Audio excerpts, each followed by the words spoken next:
I am a divine maiden, a symbol of auspicious fortune. Yet on my wedding night, my husband dropped dead beside me. Overnight, I became a pariah, a jinx, a widow who had killed her own husband. My reputation was destroyed. I kept vigil for him for the rest of my life, using my dowry to prop up his household, suffering in silence for 10 long years. As I lay dying, my husband waltzed in with a beautiful mistress and their 2 children. He was in high spirits. I faked my death back then to elope with my true love. I also wanted to see how the lofty divine maiden would fare as a chaste widow, pining away for me. The mistress smiled coquettishly. "Oh, divine maiden, the husband you mourned for 10 years, he spent every night entangled with me. Look how well he's kept me, so fresh and vibrant. Unlike you, an old widow." The 2 children skipped around my sickbed, clapping and laughing. "Sucker! Sucker! That's what Daddy and Mommy always call you." I watched them, a happy family of 4, thriving in the home I had slaved to maintain. I died, consumed by hatred. When I opened my eyes again, I had been reborn to the day before my husband's supposed death. I was in the palace, performing prayers for the ailing emperor. This time, I told His Majesty, "Your Majesty, if you wish to be cured, you need only take the heart of a golden child, one born on an auspicious year, month, and day, who dies at an auspicious hour." My husband, Wen Xingnian, is just such a golden child. I have calculated that he will die suddenly on our wedding night, and the wedding itself will be the perfect auspicious hour. With feigned tears, I added, "Once he dies, I will personally cut out his still warm heart and offer it to your Majesty as medicine." On the dragon couch, the ailing Emperor Xingyuan's eyes lit up with greedy light. "You say Wen Xingnian will die tomorrow night, at the hour of our wedding?" I bowed my head. "This is what the hexagrams show, it is Wen Xingnian's fate. If your Majesty doubts me, you may wait until tomorrow night to see for yourself." Emperor Xingyuan had suffered from a heart condition for years. By middle age, he had given up on the imperial physicians and turned to alchemists and mystics in search of immortality. In my previous life, at this time, the emperor had been so desperate that he listened to a charlatan and drained the heart blood of 100 infants for medicine. He would try anything to survive. I was the divine maiden appointed by the imperial astrologer. I had accurately predicted several natural disasters. Naturally, he believed me when I told him that one heart could save his life. Emperor Xingyuan coughed, his voice hoarse. "Wen Xingnian is your betrothed. Are you truly willing to cut out his heart for me?" I feigned reluctance, then put on a mask of righteous loyalty. "He is your Majesty's subject. It is his duty to serve you." The emperor closed his eyes in satisfaction. "If he truly dies tomorrow night, you will harvest his heart for my medicine. Remember, it must be fresh. I will be waiting." "I obey your Majesty's command." With tears in my eyes, I vowed, "When he dies, I will personally cut out his still warm heart and offer it to your Majesty as medicine." As I left the palace, Wen Xingnian was waiting by the carriage at the gate, braving the snow. He draped his cloak over my shoulders, drawing envious glances from passers-by. "The general and the divine maiden are so devoted," remarked the Minister of Rites. Wen Xingnian held my hand possessively. "Minister, you must come to our wedding tomorrow." Of course, of course." After the minister left, Wen Xingnian helped me into the carriage. Inside, he chattered excitedly about all the rituals for our wedding. "The snow is thick tomorrow. When you step out of the bridal sedan, don't let your feet touch the ground. I'll carry you, I won't let the winter snow wet your shoes." If I hadn't lived through this once, I never would have guessed that this tender man was already hiding a pregnant mistress. He had endless tricks to charm women. He pulled out a red wedding veil. "You love pearls, so I embroidered a few South Sea pearls onto your veil. Don't mind my clumsy stitching. The pearls glistened beautifully. In my previous life, after his death, I had treasured this veil. But the next year, the pearls began to peel. I discovered that Wen Xingnian had sewn on nothing but painted river pearls.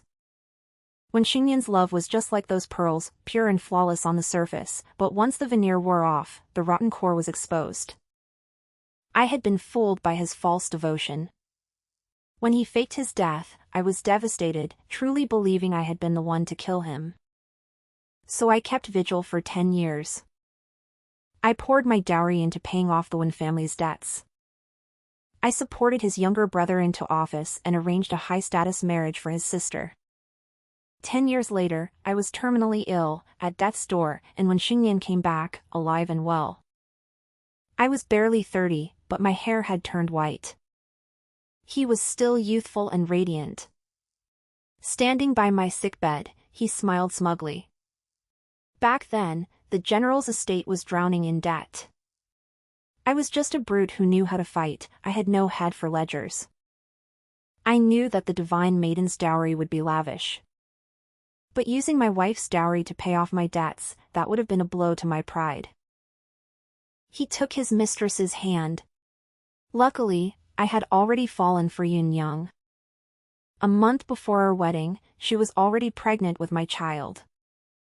I just wanted to live a quiet life with her in the mountains, so I faked my death. On our wedding night, my husband died beside you. The divine maiden of fortune was dragged down by public scorn. Everyone called you a jinx, a man-killer.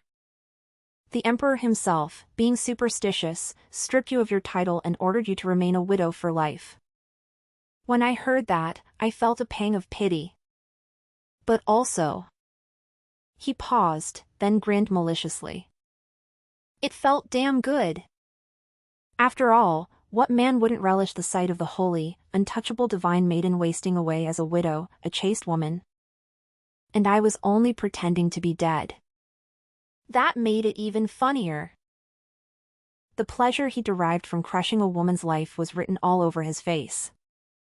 His smug grin from that life blurred with the tender expression he wore now. I wanted to slit his throat. But Wen Xingnian suddenly pulled me into an embrace. Anning, if I died, would you still love me? Would you wait for me? I suppressed my hatred and asked, why do you ask?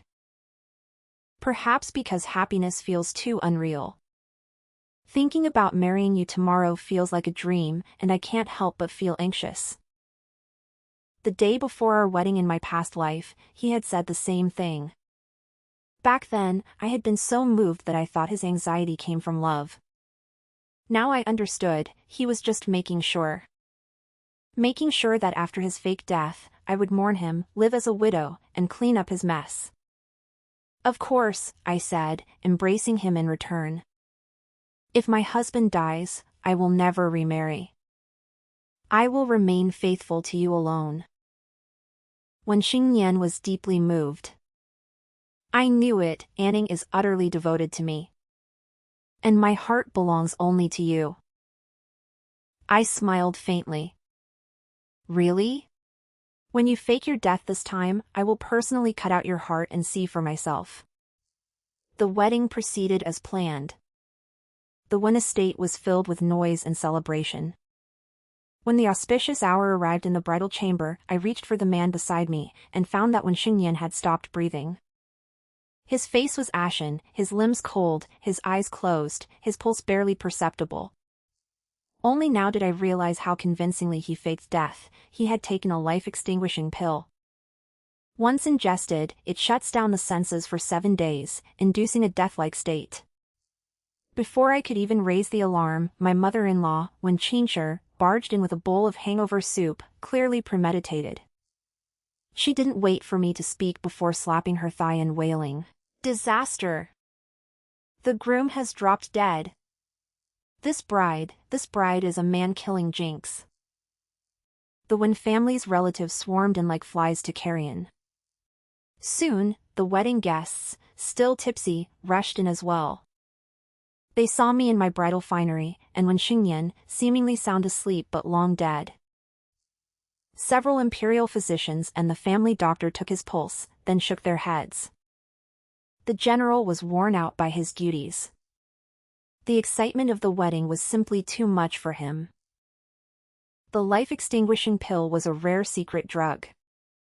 But the imperial physicians should have been able to tell the difference between real death and a coma. In my previous life, I had been caught off guard.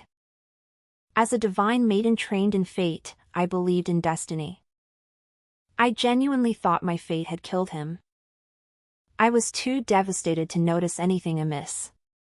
Now, I took a closer look at the two physicians. I recognized them. Physician Zhang had once been my mother-in-law's lover. Physician Li had been caught embezzling from the imperial pharmacy and was saved by the Wen family's influence. The family doctor, of course, would never expose his master's scheme. 3 doctors declaring Wen Xingyan dead was the final verdict. The Wen family immediately sprang into action. The younger brother, Wen Xingzhou, pointed at me. "Sister-in-law, aren't you a divine maiden? How could you bring death upon your husband? You killed my brother." The sister, Wen Xingro, burst into tears. "My brother was a great hero who defended our country. He should have lived to 100. And now this so-called divine maiden has killed him. Lu Anning, you will mourn him for the rest of your life." When Qingzhi threw herself onto her son's body. "My son! My son! Your father died on the battlefield, and I raised you all alone. You finally achieved glory, you were the pillar of our family." She sobbed hysterically. "And now you've been killed by this woman. How can I go on living? I might as well join you in death. Let us be mother and son again in the next life." With that, she lunged toward a pillar, while the crowd scrambled to hold her back. The bridal chamber descended into chaos. In my previous life, the Wen family had put on the same melodrama to force me to vow eternal widowhood. Their real goal, of course, was to seize my dowry to pay off their debts. This time, I stood coldly watching, not moving a muscle. When Qingzhi, seeing me unmoved, deliberately angled herself toward the pillar closest to me. The siblings were just going through the motions, not really trying to stop her. When she was about to hit the pillar, and I still hadn't moved, she dropped the act. Wiping her tears, she whirled around and pointed at my nose. "Poisonous wretch! You killed my son, and now you want to watch me die too. They call you a divine maiden, but you have no compassion." Wen Xingyan was a military general who had earned great merit. His death on his wedding night moved many guests to tears. Amid the grief, I laughed and slapped her hand away. "I didn't stop you, mother. Yet you didn't really hit the pillar, did you? You dare talk back to me? A widow who killed her husband, that's a capital offense. A sin that sends you to the deepest hell." Wen Xingyan was not killed by me. I spoke firmly, for all to hear. I divined it last night. His death is a decree of fate. It is a calamity written in his own stars, inescapable. Whether he married me or not, he would die at this very hour. This is simply his fate. The Wen family panicked, seeing that I wasn't playing their game. When Xingzhou shouted, "Lies! My brother was in perfect health, how could he die young?" When Xingro lunged to slap me. "How dare you curse my brother? You witch! Now that he's dead, you say such heartless things, do you have any decency?" The guests chimed in, "Yes, divine maiden. The general died on your wedding night." In all of history, a groom who dies on his wedding night, it is always the bride's fate that brought him down. Unless you can prove otherwise, you are a jinx. Even if brought before His Majesty, the fault would be yours. An imperial decree. Just as the crowd descended on me, a eunuch's high-pitched voice rang out. Dihai, the emperor's chief eunuch, entered the bridal chamber with a decree in hand. The crowd knelt. When Qinshur scrambled forward. "May I ask, eunuch Dihai, does this decree concern Lu Anning?" Dihai announced, "His Majesty has heard of the tragedy. Naturally, this decree is about the divine maiden and Wen Xingyan's marriage." When Qinshur's eyes lit up. The decree must surely strip Lu Anning of her title and force her to remain a widow forever. And all that lavish dowry would be theirs. I asked, deliberately, "Mother, are you absolutely certain that Xingyan is dead?" When Qinshur, afraid I might catch on, declared emphatically, "His breathing has stopped, his limbs are cold. The physicians have confirmed it." "Are you trying to deny the truth?" "Is that so?"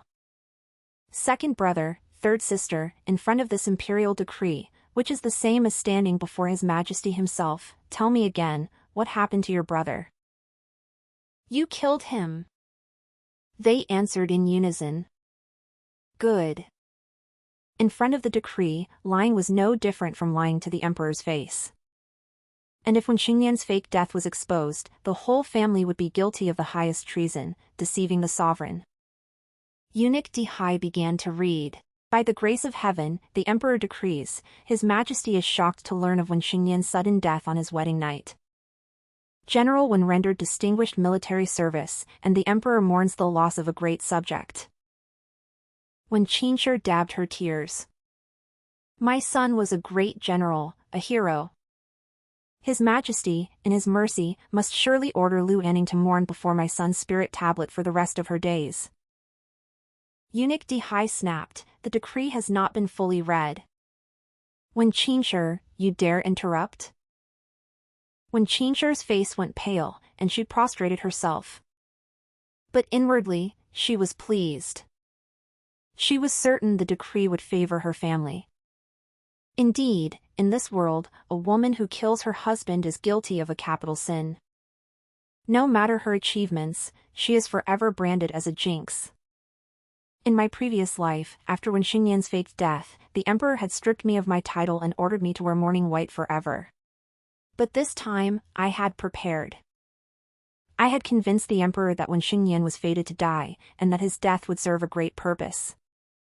Thus, the scheming old emperor had become my temporary ally. The decree continued. However, the divine maiden foresaw Wen Xingyan's death. It must be heaven's will, with no blame upon her. Wen Xingyan, born in an auspicious year, month, and day, and dying at the auspicious hour of the wedding, is a golden child. The divine maiden is commanded to extract his heart for His Majesty's medicine. The Wen family shall be credited with a great service. So decreed. The Wen family was horrified. Eunuch Dihai, what are you saying? What does His Majesty command? The emperor had specifically ordered that the heart must be taken fresh. Dihai ignored their protests. He took a sharp dagger from a tray and handed it to me. The divine maiden symbolizes the nation's fortune. His Majesty commands that you perform the extraction personally. It must be done while the body is still warm. I obey. I took the dagger and approached Wen Xingyan's corpse. I tore open his robe and pressed the blade to his chest. The life-extinguishing pill only shuts down the senses of touch and movement. It leaves hearing and awareness intact. Wen Xingyan was fully conscious of what I was about to do. His brow twitched beneath his death mask, a subtle movement visible only to me. I pretended not to notice, hovering the blade over his heart. Stop! No! When Qinshur lunged forward. You cannot do this to Xingyan. This is His Majesty's command. I am merely carrying out his orders. Mother, surely you are not suggesting we defy the emperor? As I spoke, the tip of the knife pierced the skin over his heart. A single drop of blood welled up. When Qinshur's voice trembled in desperation. This is butchery. Xingyan isn't. Not what? I cut her off. Surely you aren't about to say Xingyan isn't dead? You all declared him dead before the imperial decree. If you were to change your story now, mother, that would be treason against the sovereign. When Qingshir's face went white as paper, the siblings realized the trap. They clapped a hand over their mother's mouth. When Xingro hissed, "Mother, you cannot lose your nerve now. Lu Anning is deeply in love with our brother. She would never actually mutilate his body. Hold firm."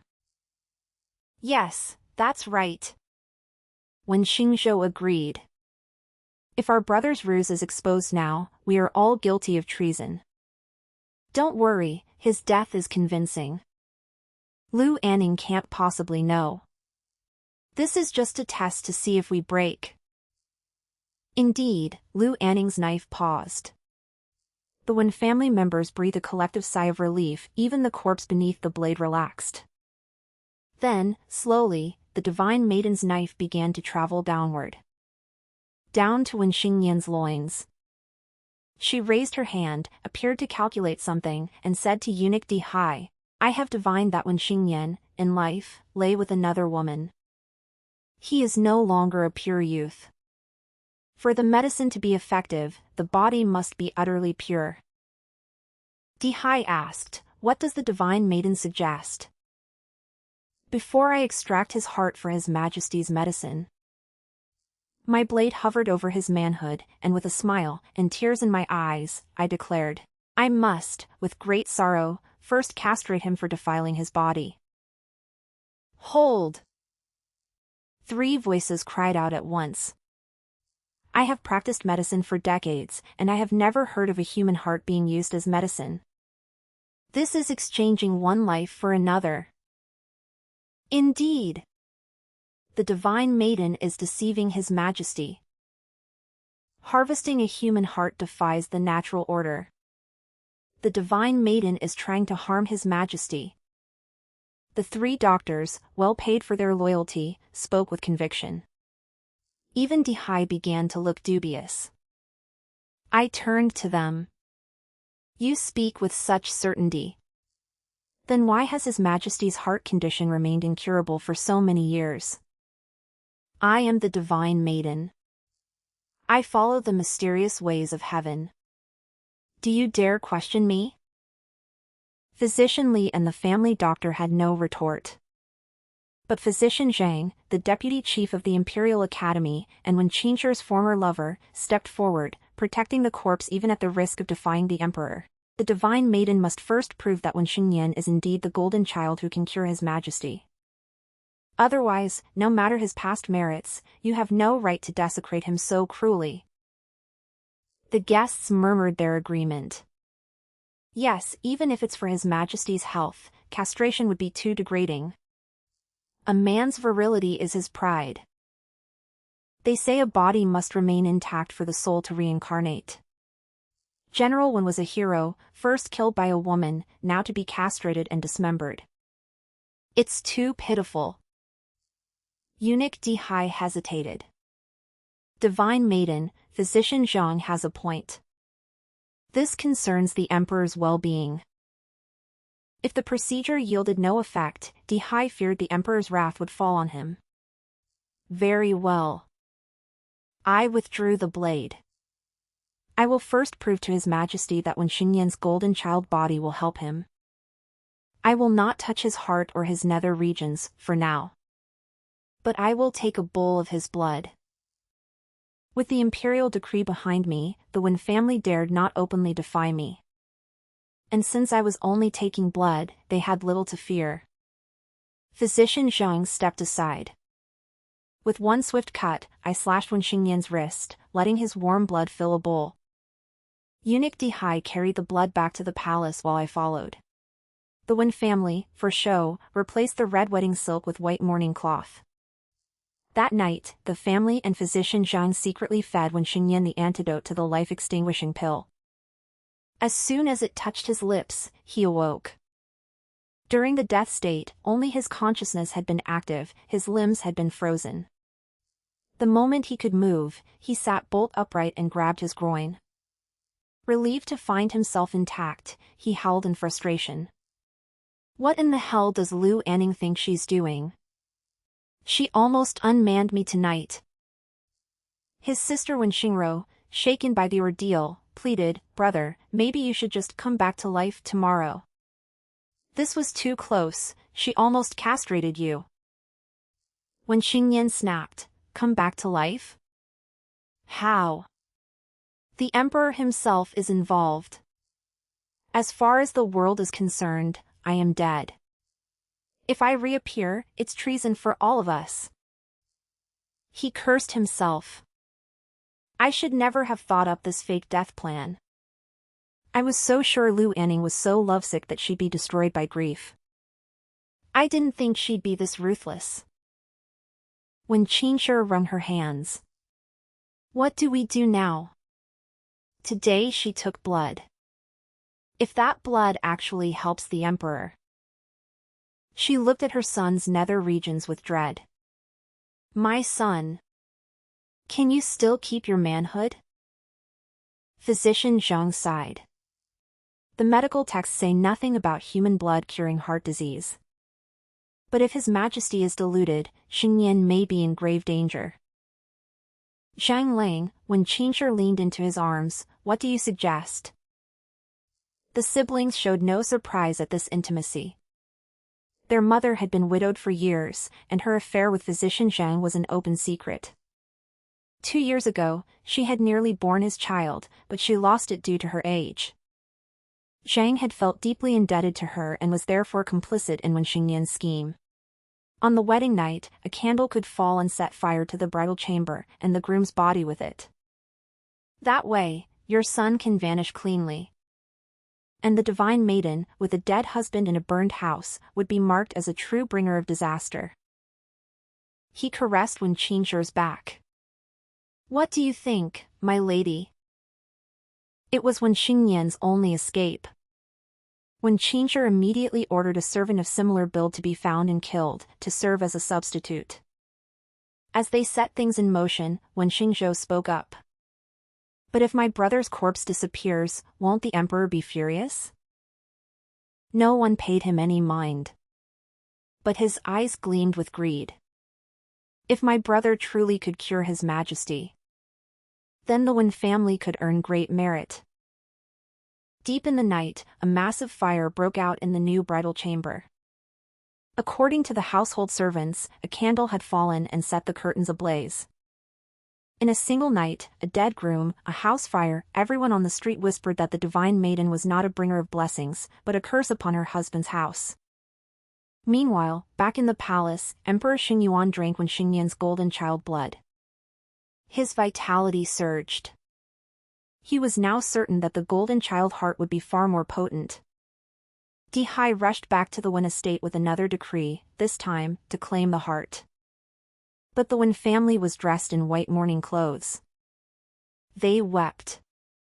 To serve His Majesty would be our Xingyan's greatest honor. But last night, a fire consumed his body. There's nothing left. A servant carried out a charred corpse, claiming it was Wen Xingyan. Dihai covered his nose with a handkerchief. How can this be? How am I to report this to His Majesty? It's all her fault.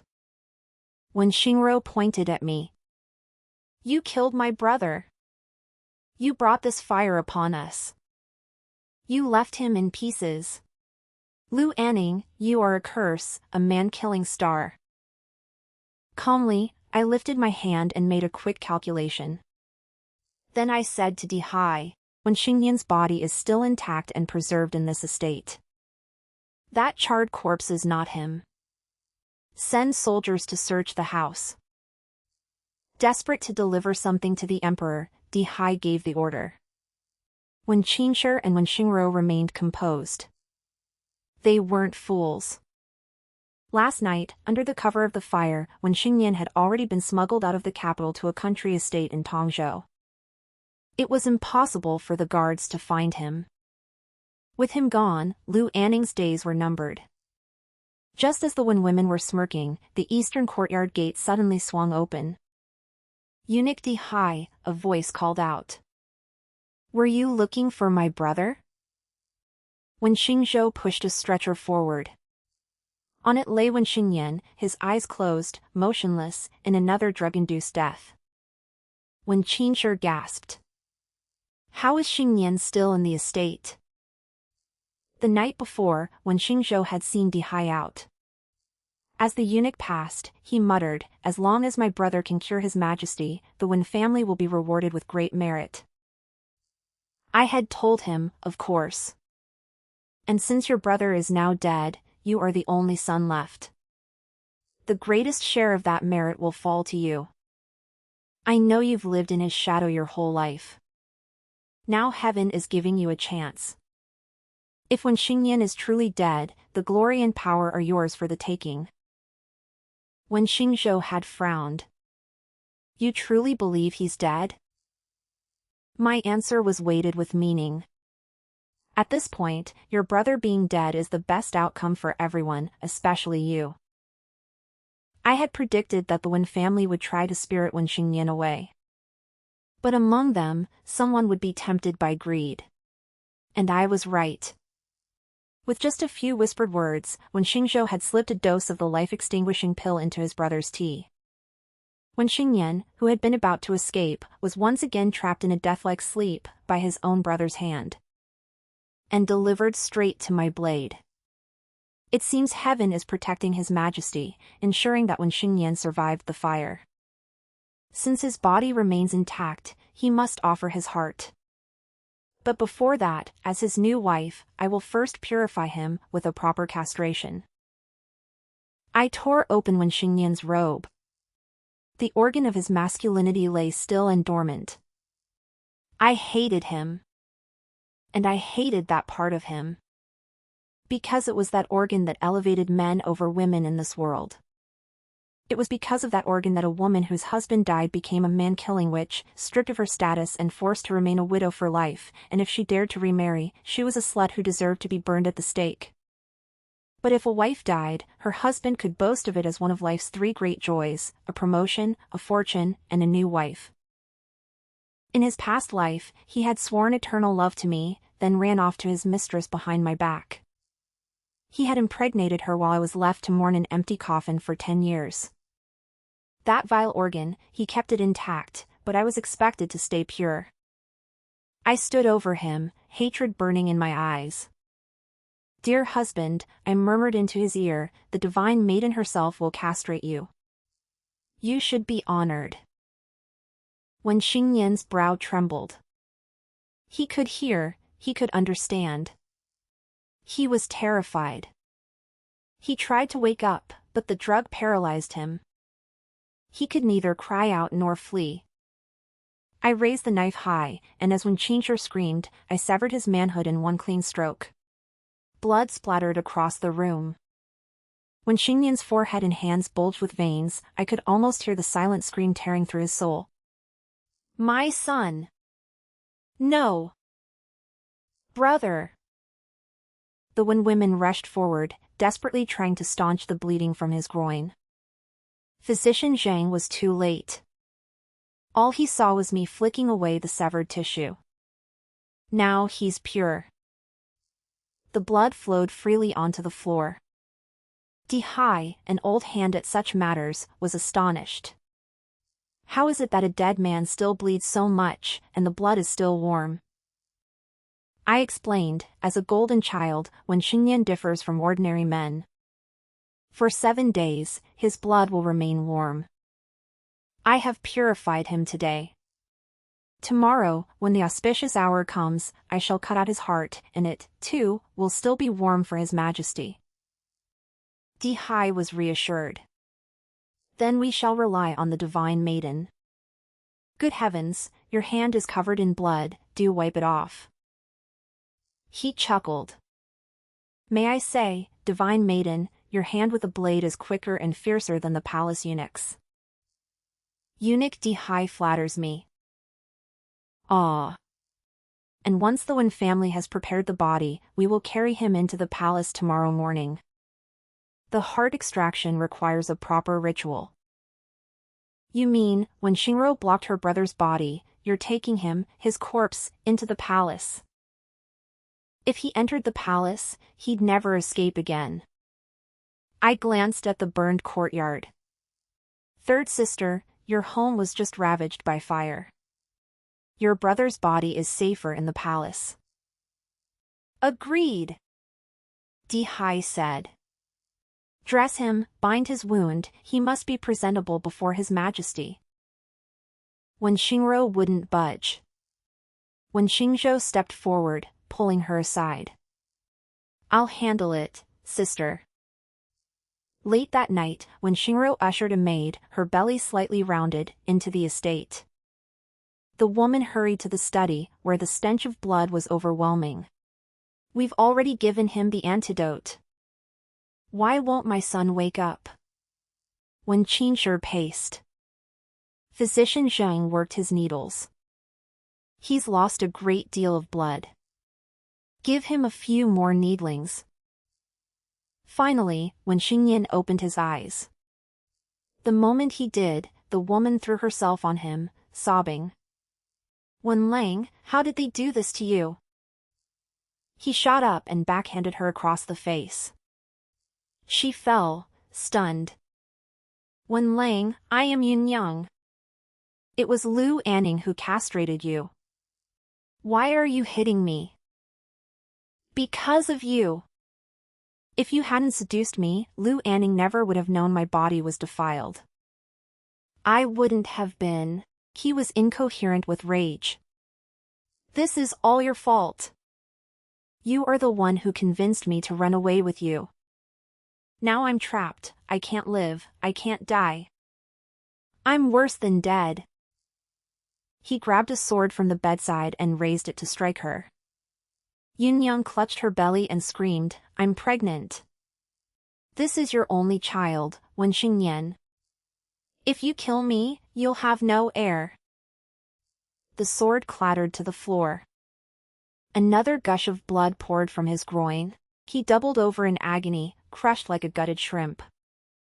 It was past midnight before Zhang got the bleeding under control. When Xingyan calmed down, he finally understood his fall could be blamed not just on women, but on his own half-brother Wen Xingzhou. The night before, Xingzhou had offered him a cup of tea before his escape, and that cup had knocked him out cold. He had woken up unmanned and publicly humiliated. When he confronted his brother, Wen Xingzhou just shrugged. Brother, a wise man avoids danger. You put yourself in harm's way. How is that my fault? You know why I faked my death. We owed 3 million taels of gold to the imperial treasury. Only Lu Anning's dowry could cover it. If I didn't fake my death, she wouldn't be forced to stay a widow, and we wouldn't get that money. That debt came about because you tampered with army provisions, brother. Isn't that the real source of our troubles? Before he could finish, Wen Qinshi slapped him across the face. Bastard! I'm still alive, and you dare defy your elder brother. Your father would be turning in his grave. Wen Xingzhou laughed coldly. He's already turning, the day you and physician Zhang read it on his deathbed for 3 days and 3 nights. You. The old woman spluttered, unable to speak. Wen Xingzhou was unrepentant. I suggest you treat your second son better.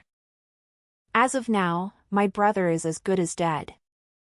Even if he somehow survives, he's a eunuch. His only future is either as medicine for the emperor, or as a palace eunuch, maybe a second Di. When Qinshi raised her hand to hit him again, he caught her wrist. Think carefully, mother. Do you want to rely on me, or on a eunuch? She clutched her chest, gasping for air.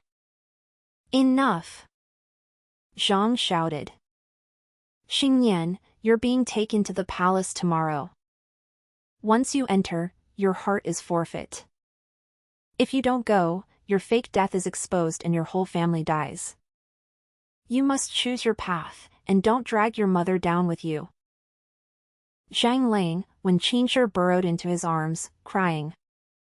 What a bitter life I've led. When Xingyan racked his brain. Third sister, take Yunyang to Tongzhou. She carries my only bloodline, protect her, or I'll have no legacy. When Xingro nodded. He gripped her hand.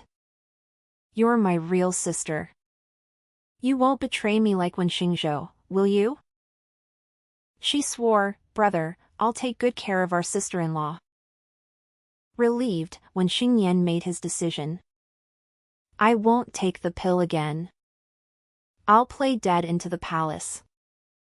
The moment I'm inside, I'll find a way to see the emperor and tell him the truth, that Lu Anning has been scheming against me.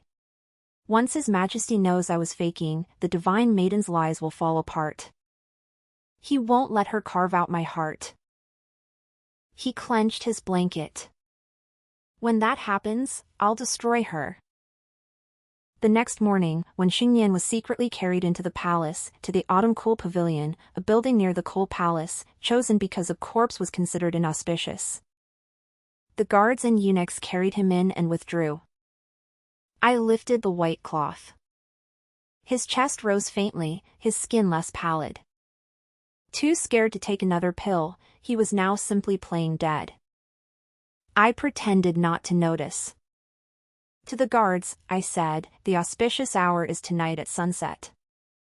Bring the body to the stargazing pavilion before then. The guards nodded. Guarding a dead man is bad luck, the fat guard grumbled. The others are on duty at the Jade Steps Palace, they get to watch the dancing girls. The thin guard perked up. We'll see a better show tonight, a heart being cut out of a corpse. They say when Xingyan was a lucky man, marrying a divine maiden.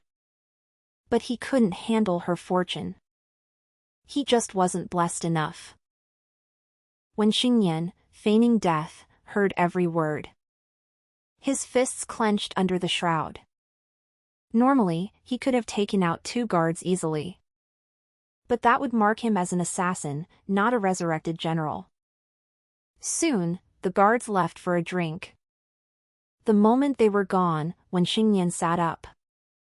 His groin still throbbed, but he forced himself to move. He knocked out a passing eunuch, stole his clothes, and hurried toward the Jade Steps Palace. Inside, the emperor was in high spirits, enjoying wine and dancers. Suddenly, a eunuch burst in. The dancers screamed, the guards drew their swords. The eunuch tore off his hat and knelt. I am no assassin. Your Majesty. I am Wen Xingyan, a third-rank general. The dancers screamed again, a ghost. But Emperor Xingyuan, calm, dismissed them. He squinted. Wen Xingyan. Weren't you supposed to be dead? Your Majesty, I was not dead. I was nearly poisoned by the divine maiden Lu Anning. When Xingyan poured out his story. She put poison in my wine, it put me in a coma for days. She claimed I was dead and tricked your Majesty into believing my heart was medicine. It's a lie! I am no golden child, I didn't die on that auspicious hour. She is trying to murder me. Your Majesty, do not be deceived. He expected the emperor to fly into a rage. Instead, the old man asked calmly, I have served this kingdom for 30 years. I have suffered for 30 years. If even a shred of hope exists, should you, as my subject, not dedicate your life to me? When Xingyan hesitated, then bowed. Your Majesty is a wise and sagely ruler. Heaven will surely grant you long life. Long life. Yes. And if you refuse to offer your heart, how can I attain it? Even a sliver of hope, you, my subjects, should give everything for your sovereign. Your Majesty, I didn't die at the auspicious hour. When Xingyan's voice shook. It was fake, a coma, it was the divine maiden's doing. I am not a golden child. My heart is useless. The old emperor let out a dry, rattling laugh. The divine maiden didn't say you must die exactly on that hour, did she? Tonight, at sunset, is also an auspicious hour. When Xingyan's blood ran cold. He scrambled back, then froze. He stared at me as if I were a ghost. Lu Anning. You, how are you here? I toyed with the same blade I'd used to castrate him, smiling brightly. Dear husband, have you forgotten? I am the divine maiden. Tonight, at sunset, I perform the ritual to extract your heart for His Majesty. I pointed above his head. He looked up. The ceiling was covered in talismanic charms. Beneath his feet lay a precise bagua array, with red threads connecting 8 pillars. And on the main seat, the emperor watched him like a dying beast eyeing its last prey. I wasn't going to use the stargazing pavilion, I said.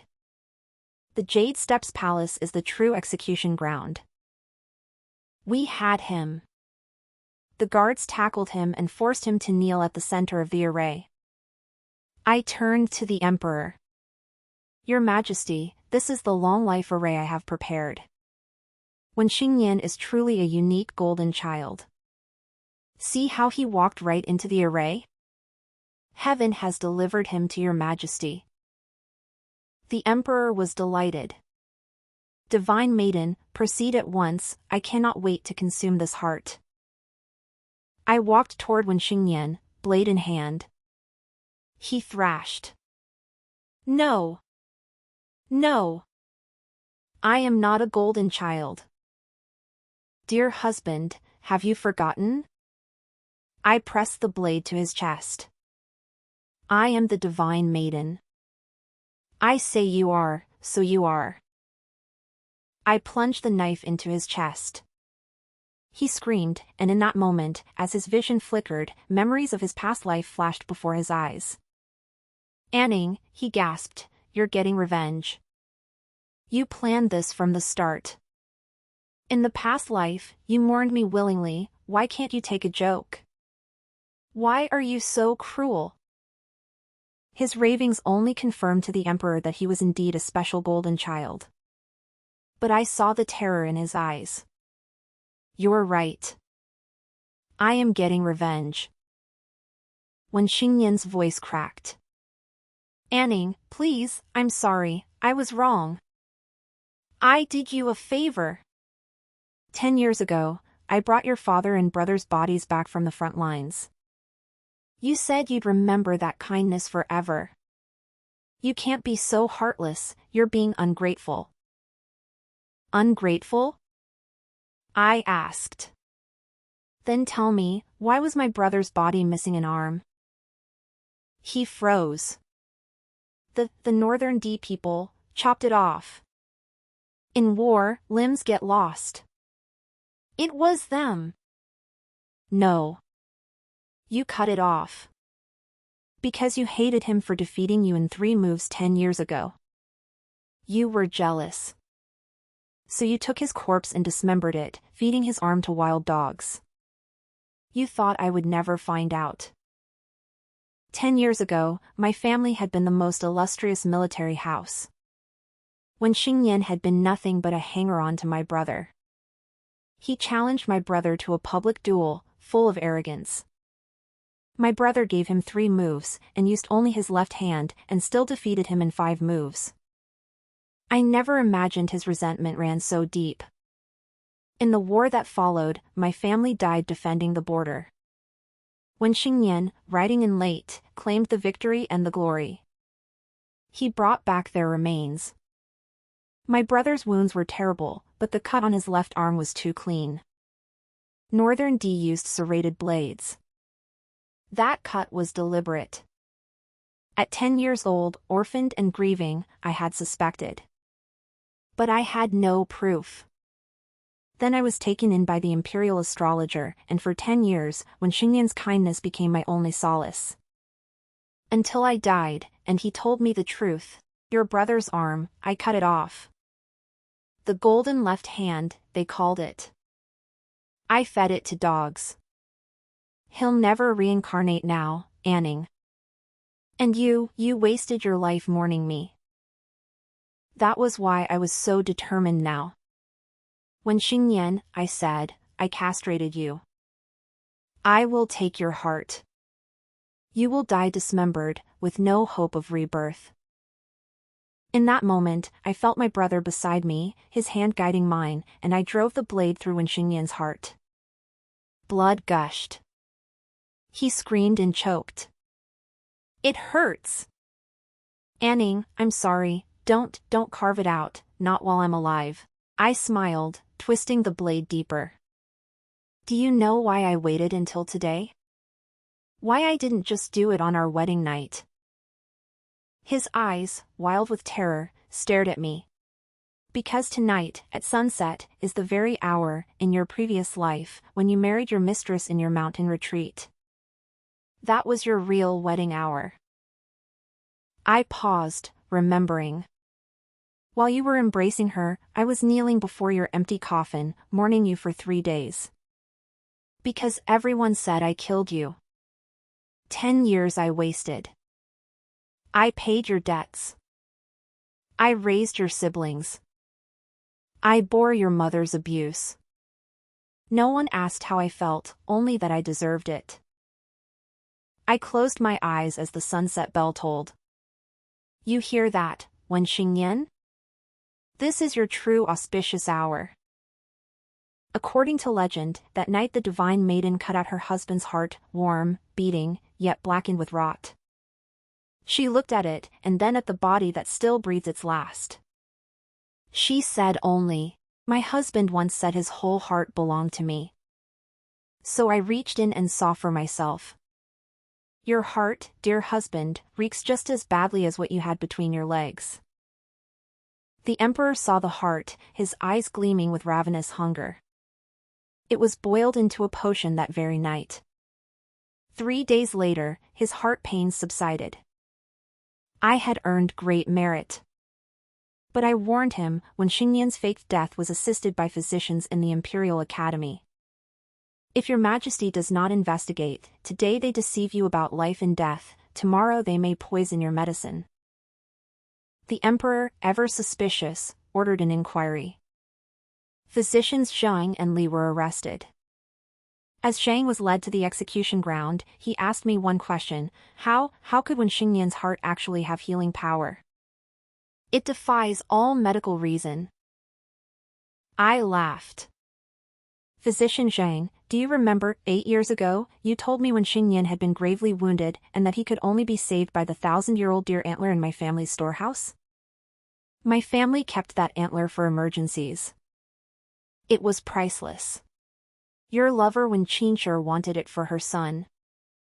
So you lied to me, convincing a 12-year-old girl that it was her fiancé's only hope. I handed it over, and your entire family ate it. Deer antler, taken in large amounts, permeates the blood and flesh. It gave Wen Xingyan's body genuine medicinal value. Zhang's face twisted. So that's it. He looked at Wen Qinshi, weeping on the execution ground. All my years of caution, ruined by a woman's greed. What a joke. Oh, and one more thing, I added. Wen Xingyan saved a piece of that antler for his mistress, for her pregnancy. Zhang's eyes widened. The emperor's improvement is temporary. His illness will return. And the mistress, she absorbed some of that antler too. Her blood, her flesh, even her unborn child, all could serve as medicine. In this world, where there is a golden child, there must also be a jade maiden.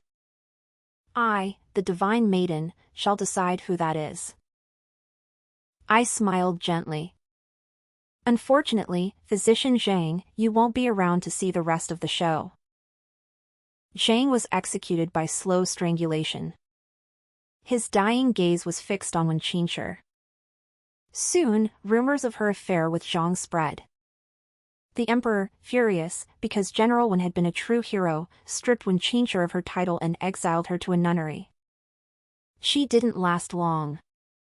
Within days, she was secretly drowned in a pig cage, with the official story being shame and sudden death.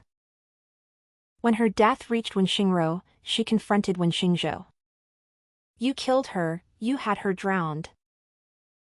He didn't deny it. "A loose woman like her would only hurt my career." When Xingro lunged at him, he kicked her to the ground. "Sister, wake up. Your mother was a whore. Your brother died a eunuch. All the merit now belongs to me. I am the new third-rank general. I am the master of this house." He stepped on her back. "And you? You will obey me." I returned to the astrologer's bureau. My old master had let me go through with the wedding, saying only, "Let karma take its course." Now, seeing me return whole, he wept. "This was your romantic tribulation, a trial you had to face. The divine maiden sacrifices her fate, her lifespan, to protect the people. You saved countless lives. But peeking into heaven shortens your own. Your previous life ended in tragedy because of this." Then my family, I began. Your father, mother, and brother, their accumulated merit was so great that they were promoted to the celestial realm. And they used all that power to beg heaven for your rebirth. I looked up at the sky. Then they are truly at peace. He handed me the 9 mysteries Rui, the scepter of the grand astrologer. You have overcome your trial. You are ready. I bowed 3 times to heaven. That night, my master passed away. I, Lu Anning, became the first female grand astrologer in Zhonghui. For 6 months, the emperor continued to consume Wen Xingyan's flesh, preserved in ice. He felt strong. I became his most trusted advisor. When Xingro came to me, begging.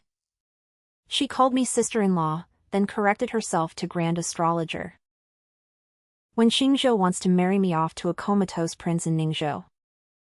That prince has been a living corpse for 20 years. He's doing it to curry favor. Please, I beg you, on old sentiment, help me. Old sentiment? I said. You mean the sentiment you had when you helped your mother scam me out of my dowry? She wept. Please, I'll marry anyone but a dead man. You know what it's like for a woman to be forced into such a marriage. Anyone? I asked. Even a beggar? She recoiled. They're beneath me. I could guess what she wanted next. Grand astrologer, she simpered, the third prince has visited you many times. Could you recommend me to him? Even as a concubine? In her last life, she had schemed her way into a minister's house through scandal, using me to broker the marriage. She had called me a widow behind my back and stolen everything from my sick room. Now she was asking for the third prince. Fine, I said. But on one condition. Anything. Yin Yang, you've been hiding her, haven't she? She's about to give birth. I want her. She paled, but only for a moment. I'll bring her to you. I smiled. The timing was perfect. The emperor would soon need another source of medicine. That night, the emperor's heart pains returned. I was summoned urgently. You said Wen Xingyan's heart would cure me. Why has the pain returned? The golden child's flesh was defiled by his affair. But there is a jade maiden, of equal efficacy. I have found her. When Xingro lured Yunyang back to the capital, claiming the emperor would ennoble her and her unborn child as a reward for Wen Xingyan's sacrifice. Yunyang, a former entertainer, had always wanted to be a proper lady. She waddled into the palace heavily pregnant. We passed each other at the entrance. She sneered. Grand astrologer is only second rank. I'll be a first-rank noblewoman, you'll have to bow to me. Tell me, I asked mildly, how did that deer antler taste? She smirked. Xingyan loved me enough to give it to me. Jealous? She strutted into the palace. Soon, screams echoed from within. I'm not a jade maiden. I can't cure anyone. My baby, stay away. Help! Help! Help! Then a final scream and silence. The third prince, Xiaowing, approached me. Grand astrologer, you are fond of giving His Majesty cures. But you've used up both Golden Child and Jade Maiden. What will you do when he falls ill again? He was threatening me, subtly. I smiled back. Then we should make sure His Majesty doesn't live that long. He paused, then bowed. I await your counsel. The screams from the hall were turning ever more gory. Third prince, I said, you have everything you need, except a reason. What if the people knew the emperor liked to eat hearts, even from pregnant women? Wouldn't they beg for a new ruler? You have a plan? I will divine a prophecy, that you are the true chosen one of Zhonghuai. The third prince smiled, taking Wen Xingrou's hand. Then the grand astrologer's sister will be my most favored consort. She blushed. I laughed inwardly. Within a month, the emperor's illness returned, worse than ever. But before he could accuse me, Xiaowing cut his father's throat. The old emperor died choking on his own blood. Why? He rasped. 10 years ago, I whispered, you deliberately delayed reinforcements to the northern front. You waited for the Liu family to be wiped out, to claim the victory, destroy a powerful clan, and leave no one to challenge you. You thought no one would ever know.